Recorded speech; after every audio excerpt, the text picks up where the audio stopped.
Hello, welcome back. Today is another day where I can talk about two new additions to the Atlantic 75 series.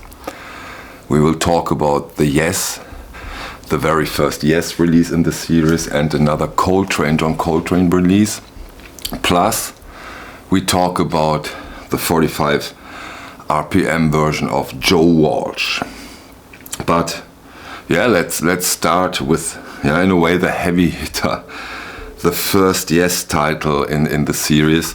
We're talking 1990, 125 from 1983.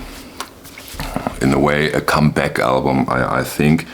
And yeah, I remember when the titles got announced and Yes titles were amongst them, that really made me excited. Seeing Yes being released in this quality, I really couldn't wait. And finally, the first title of the series is here.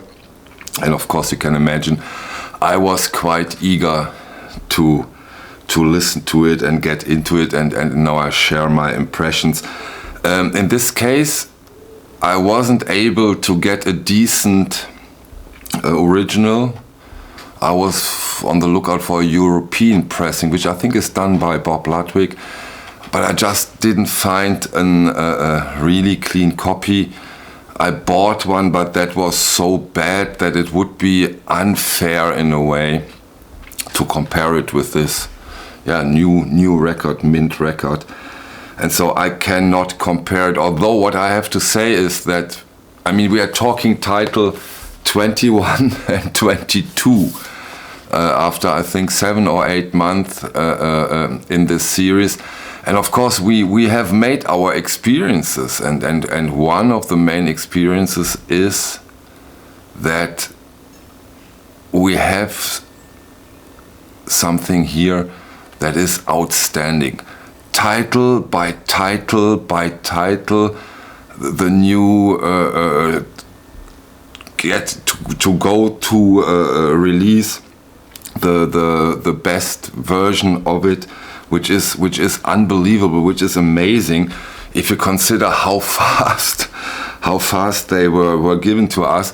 And so it's quite reasonable to say that again, what we get here is the ultimate version of this iconic prog rock release.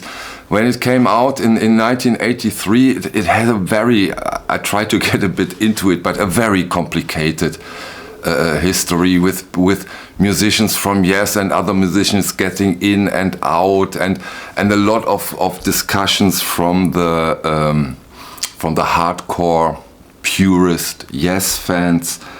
But one thing is a fact.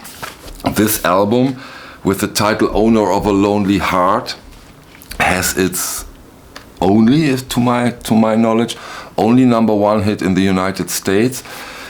I think with 3 million copies, it's the most successful Yes album. And yeah, that also speaks some truth. And when I got through this album, of course, Owner of a Lonely Heart is common knowledge. This song, I think almost everybody knows it. But the other songs, in a way, I like every other song more than Owner of a Lonely Heart, but that is of course a personal thing. This is a killer prog rock album, and I think it really helped evolving prog rock onto a new level. And quite an accomplishment from the band members and Trevor Horn, who produced this album. This version, when I first listened, it was what was quite striking. We get the usual perfect, flat, thick, silent vinyl in this wonderful luxury package, thick gatefold jacket, perfect colors, wonderful. This goes for every release so far. Packaging top notch. The sound This one is mastered by Kevin Gray from a tape copy, if I'm not mistaken, from the original master.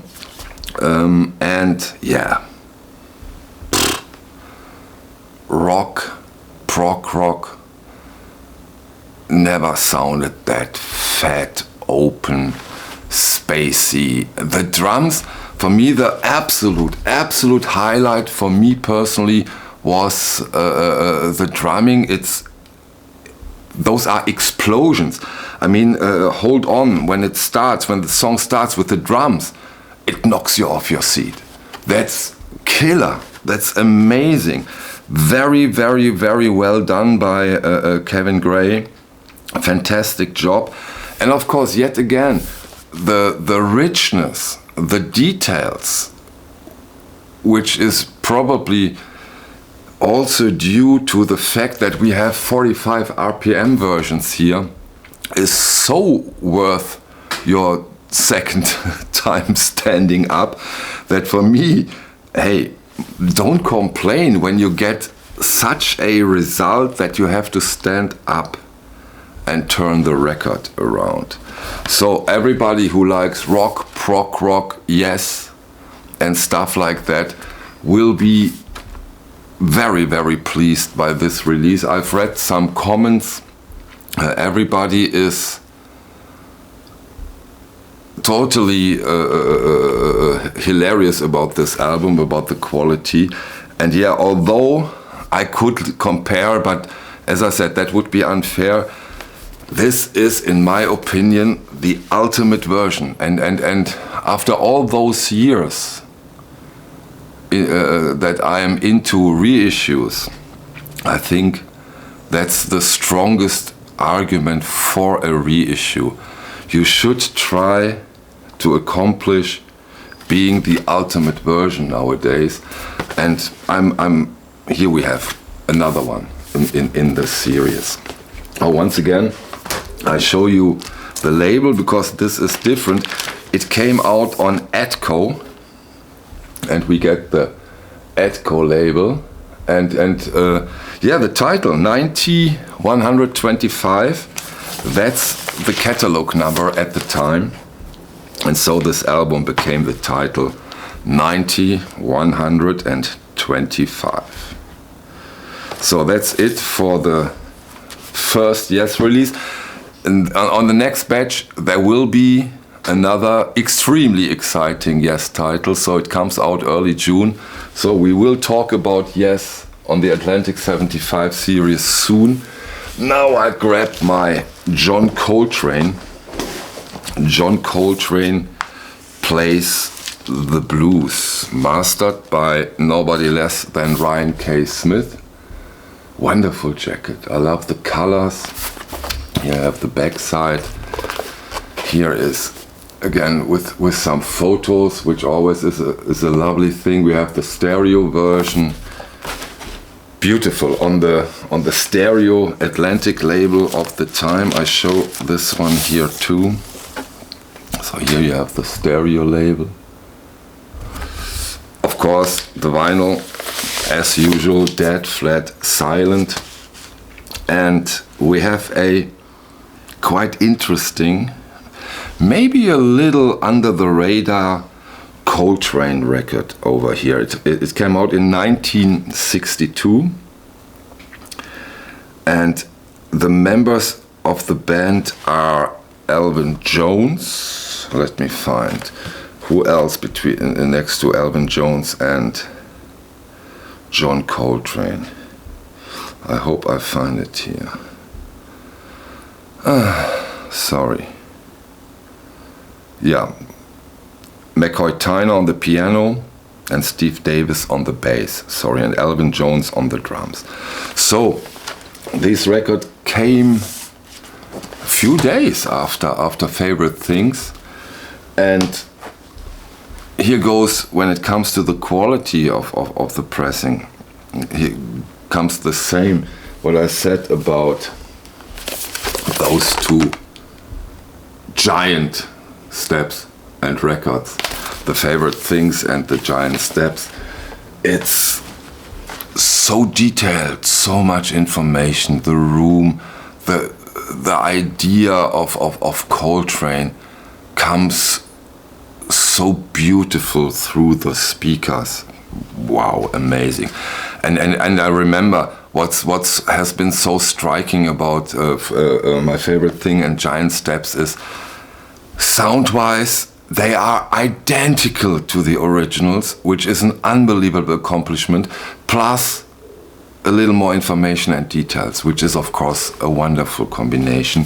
And what makes this album really, really special for me is that, you know, Coltrane, although he always plays in a band, he's always very, hey, here's Coltrane, here am I. But here, they get him back, and this is a huge accomplishment of a band. Wonderful, mostly relatively slow songs. Wonderful accomplishment of four musicians, and musically totally worth your time. So if you are interested in this and haven't have it already, Coltrane Plays the Blues. Not just a wonderful jacket, a wonderful, very, very interesting jazz record. Quite impressive. Yeah, those are the two new Atlantic 75 titles, but there has been a third this month. And we are talking here about Mr. Joe Walsh. The title is The Smoker You Drink, The Player You Get. Again, 45 RPM. Again, high quality gatefold jacket. Joe Walsh's breakthrough, at least his commercial breakthrough. The jacket originally looks like this because here you have the spine, so that's how it is, but of course you have to show it this way, everybody does. And yeah, you get Southern rock at its best. Dirty, gritty, rough, melodic, catchy, a very, very catchy rock album. And yeah, of course, what do you think? Of course you get a wonderful, pristine, heavy, fat version of it, which with a lot of space between the instruments, and also with this kind of music, those details, this room, the air between the musicians helps so much to get dragged into this grooviness, into this tempo, this enthusiasm. This is very enthusiastic music, in my opinion. And when you listen to this, it's always a pleasure. A pleasure when you're in the mood for this kind of music. Highly recommend it. I think here in Europe we are not that aware of those masterpieces. I think this is more or less an American thing, but we can learn a lot from these kind of releases. And get into them and understand this. Yeah, it's almost a way of life, in my opinion, if you are heavily into this kind of music. So that was a very, very nice, very interesting experience getting through this album. And of course, Kevin Gray mastered it. Perfect record. Highly recommended. Yeah, that's it for the Atlantic 75 batch with the first Yes release. Finally, next month we see the next one, another Coltrane and the Joe Walsh. I hope you enjoyed it. If so, I hope to see you on the next one. Thank you for your time. Bye.